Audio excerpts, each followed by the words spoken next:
नमस्कार, उन्नयन चैनल में आपका स्वागत है।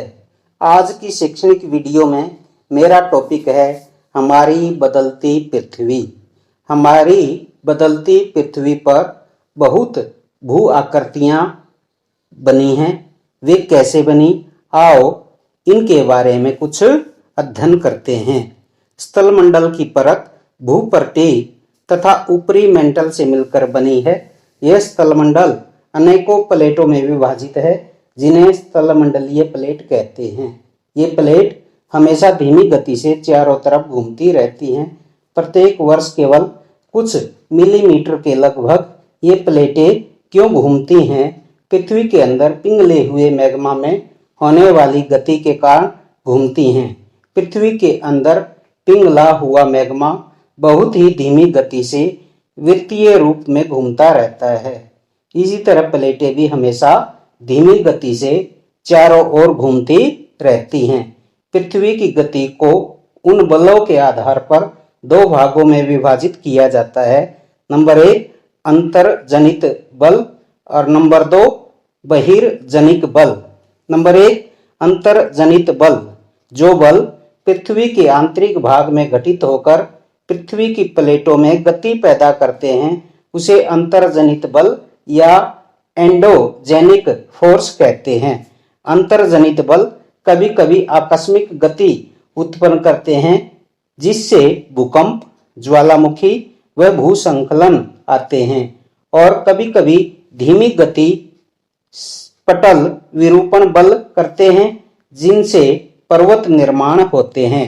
नंबर 2 बहिर्जनिक बल, जो बल पृथ्वी की सतह पर पैदा होकर पृथ्वी के स्वरूप को बदलने के कारण का काम करते हैं, उन्हें बहिर्जनिक बल या एक्सोजेनिक फोर्स कहते हैं। जैसे पवन, नदी, हिमनद व समुद्री तरंग से बनी भू आकृतियां।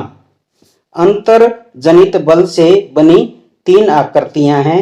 नंबर 1 ज्वालामुखी, नंबर 2 भूकंप, नंबर 3 भूस्खलन। नंबर 1 ज्वालामुखी।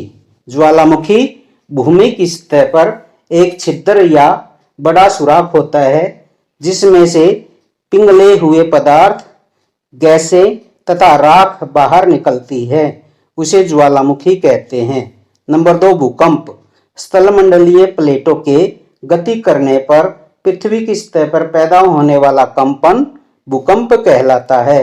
भूपट्टी के नीचे वह स्थान जहां भूकंप शुरू होता या उत्पन्न होता है, उसे उद्गम केंद्र कहते हैं।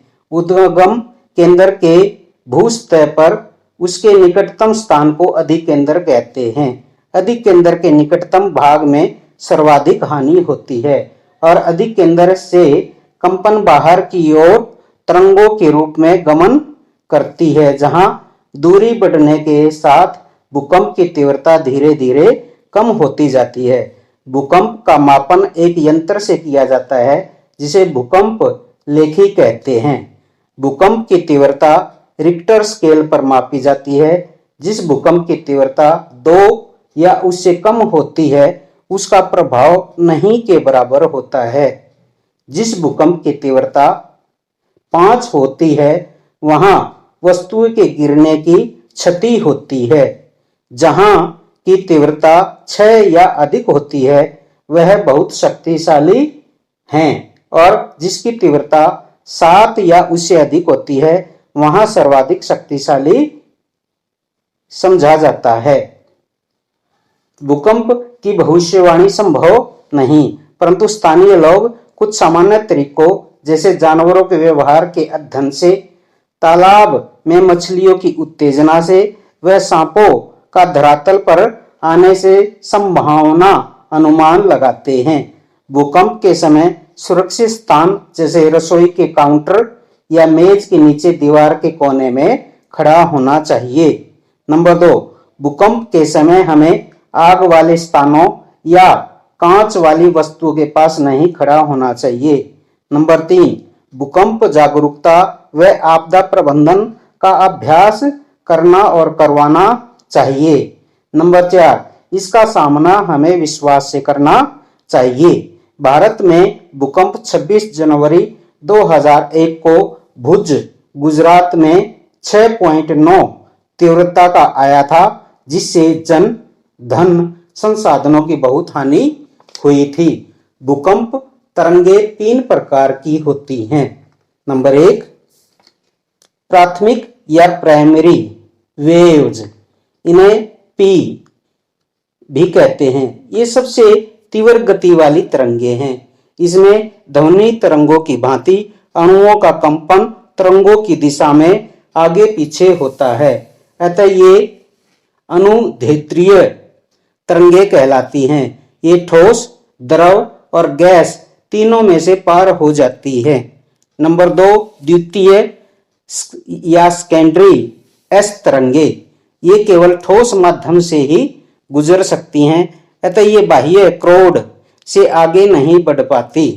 इनमें अणुओं का कंपन तरंगों की दिशा में आर पार होता है, अतः ये अनुप्रस्थ तरंगे भी कहलाती हैं। नंबर 3, धरातलीय या लौंग तरंगे एल, ये धरातल के निकट चलती हैं। ये ठोस व द्रव दोनों माध्यम से गुजर सकती हैं। ये सबसे ज्यादा विनाशकारी होती हैं। धरातलीय तरंगों को पृष्ठीय तरंगे भी कहा जाता है। परिप्रशांत महासागरीय पेटी में संसार के सबसे ज्यादा भूकंप व ज्वालामुखी आते हैं, इसलिए इसे अग्निवलय या रिंग ऑफ फायर भी कहा जाता है। अंतर जनित बल का तीसरा पॉइंट है भूसंखलन। भूसंखलन सामान्य रूप से शैल, मलबा या ढाल से गिरने वाली मिट्टी को कहा जाता है। अब बहिर्जनिक बल से यानी नदी, हिमनद, समुद्री तरंग और पवन से बनी मुख्य स्थल आकृतियों के बारे में पढ़ेंगे। मुख्य स्थलाकृति अपक्षय और अपर्दन नामक 2 प्रक्रमों द्वारा दृश्य भूमि लगातार विघटित होती रहती है। पृथ्वी की सतह पर शैलों के टूटने से अपक्षय की क्रिया होती है। भूदृश्य पर जल, पवन और हिम जैसे विभिन्न घटकों के द्वारा होने वाले क्षय को अपर्दन कहते हैं। वायु, जल आदि अपर्दित पदार्थ को एक स्थान से दूसरे स्थान पर ले जाते हैं और फलस्वरूप एक स्थान पर निक्षेपित करते हैं। अपर्दन एवं निक्षेपण। और इसका तीसरा शब्द है अपक्षय। इनके बारे में जानेंगे। अपर्दन जल, पवन, हिम से कटाव होकर स्थानांतरण होना अपर्दन कहलाता है। परंतु अपक्षय में भी कटाव होता है, परंतु भू पदार्थों का स्थानांतरण नहीं होता। तीसरा निक्षेपण। निक्षेपण जमाव को कहते हैं। अपर्दन की जो भू पदार्थ हैं जहां जमाव होता है उसे अपर्दन कहते हैं। नदी के कार्य। नदी के 7 कार्य हैं। नंबर 1, जलप्रपात। जब नदी किसी खड़े ढाल वाले स्थान से अत्यधिक कठोर शैल या खड़े ढाल वाली घाटी में गिरती है तो यह जलप्रपात बनाती है। विश्व में हजारों छोटे छोटे जलप्रपात हैं। सबसे ऊंचा जलप्रपात दक्षिणी अमेरिका के वेनेजुएला का एंजल जलप्रपात है। उत्तरी अमेरिका में कनाडा तथा संयुक्त राज्य अमेरिका की सीमा पर स्थित नियाग्रा जलप्रपात है और अफ्रीका में जाम्बिया या जिम्बाब्वे की सीमा पर स्थित विक्टोरिया जलप्रपात है। नंबर 2, विसर्प। जब नदी मैदानी क्षेत्र में प्रवेश करती है तो वह मोड़दार मार्ग पर बहने लगती है।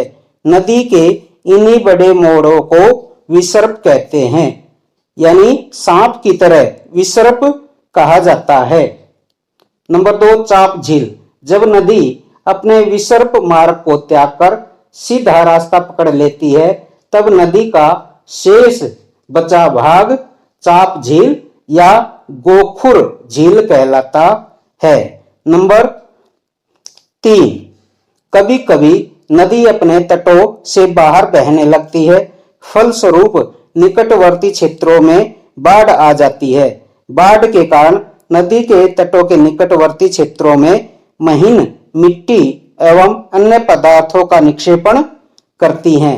ऐसी मिट्टी एवं पदार्थों को अवसाद कहते हैं और इन अवसादों से जो समतल उपजाऊ मैदान बनते हैं उन्हें बाढ़कृत मैदान कहा जाता है। नंबर 4, तटबंध। नदी के उत्थित तटों को तटबंध कहते हैं।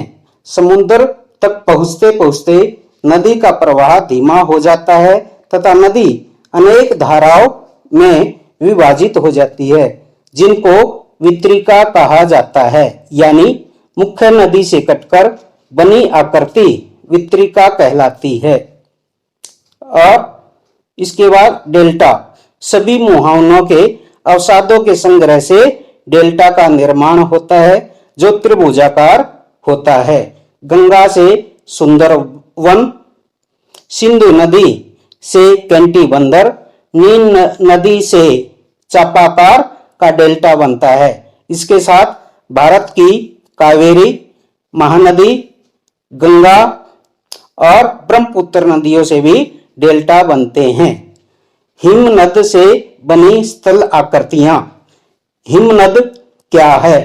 हिमनद अथवा हिमानी बर्फ की नदियां होती हैं। नंबर 2, हिमनद के द्वारा लाए गए पदार्थ जैसे छोटे छोटे शैल, रेत और तलछट मिट्टी निक्षेपित होते हैं। वे निक्षेप हिमनद या हिमोड का निर्माण करते हैं। समुद्री तरंग से बनने वाली स्थल आकृतियां। समुद्री तरंग के अपर्दन और निक्षेपण तटीय स्थलाकृतियां बनाते हैं। समुद्री तरंगे लगातार शैलों से टकराती रहती हैं, जिससे दरार विकसित होती है। समय के साथ ये बड़ी और चौड़ी होती जाती है। इनको समुद्री गुफा कहते हैं।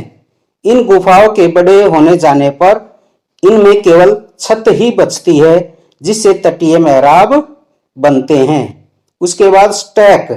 लगातार अपर्दन छत को भी तोड़ देता है और केवल दीवारें बचती हैं। दीवार जैसी इन आकृतियों को स्टैक कहते हैं। उसके बाद समुद्र भृगु। समुद्री जल के ऊपर लगभग ऊर्ध्वाधर उठे हुए ऊंचे शैलीय तटों को समुद्र भृगु कहते हैं। और अंत में समुद्री पुलिन। समुद्री तरंगे किनारों पर अवसाद जमाकर समुद्री पुलिन का निर्माण करती है। पवन के द्वारा बनाई गई स्थल आकृतियां। पवन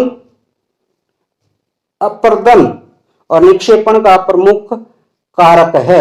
रेगिस्तान में आप छत्रक के आकार के शैल देख सकते हैं, जिन्हें सामान्यतः छत्रक शैल कहते हैं। नंबर 2, बालू टिब्बा।